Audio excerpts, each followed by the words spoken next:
There are so many hooks and so many options that you have, but I'm going to give you and explain to you some of the applications for some of these hooks. I'm holding a circle hook in front of me. It's a light wire hook. The thin wire lets your bait swim around naturally. It doesn't weight it down. It also penetrates on the hook set faster than a thicker gauge hook. So a thin wire might be a hook that you're using in an open flat, or if you're using a live bait that needs to be swimming around and look the presentation to be as natural as possible. That same hook, if you're fishing around a dock though, because it's a very thin wire, if you have to put pressure on the fish, the hook might bend out. Now I'm going to show you, and this is a 1/0 circle hook, light, Mutu Light. I'm going to show you the same hook in the regular size 1/0 that's got a thicker gauge. Here's the second hook that's a 1/0. It's a thicker gauge. You can see it and you can compare how thick it is. They're both exactly 1/0 size hooks. Now this hook I might use if I'm fishing close to structure. If I have to put a lot of pressure on the fish, this hook is much stronger. It won't bend. The gauge is much thicker, yet they're both 1/0 hooks. But if I'm using a very delicate bait like a shrimp or a small scale sardine, if I use this hook, a lot of times it will ruin the presentation. It'll weigh the fish down and it'll make it much harder for the bait to swim around. And obviously sometimes you'll sink it to the bottom where catfish it'll pick it up. So I'll go to the light wire hook. But there are no rules in fishing. But you have to adjust yourself when you're fishing what hook you're going to use. Those are just 2 hooks. Now I'm going to show you some more. Needle point, cutting point. There is a difference. If I'm fishing for trout on an open flat, I really don't want to use a cutting point. It's triangular and it's got a razor blade type cutting edge to it. So fish with soft mouths like trout, if you set the hook or they pull really hard, it actually cuts the hole bigger after you set the hook. And what happens is when you get that trophy fish to the boat, he shakes his head, and that big hole, the hook just falls out. That's when you might want to use a needle point hook. So if you're fishing for trout, you might use a needle point hook. It's a round point that goes straight up. Once it passes the point, it's completely round. There's no cutting edge on it. So it doesn't make as big as of a hole in the fish's mouth.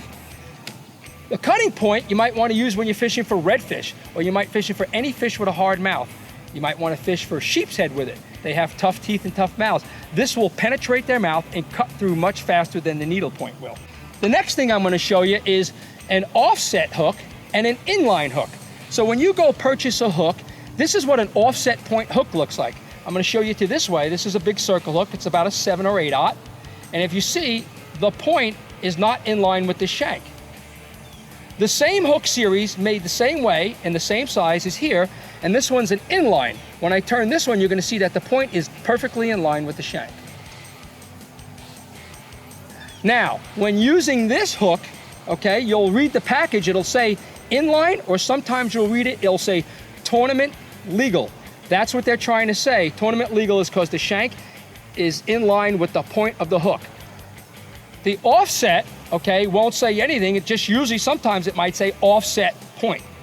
Doesn't always say it, but you have to take the hook out of the package to look at it. One of the reasons you have to do this because some states, by law, don't let you use an offset point hook when you're fishing, especially for bottom fishing, like the state of Florida. In state waters, it's actually against the law to use the offset shank hook with the point. So that's why they use the inline. Outside in federal waters, you could use either. Also, there's also an offset eye. You might see that on a package. This is a J hook, and if you look at it, the eye of the hook is bent. That's an offset eye hook.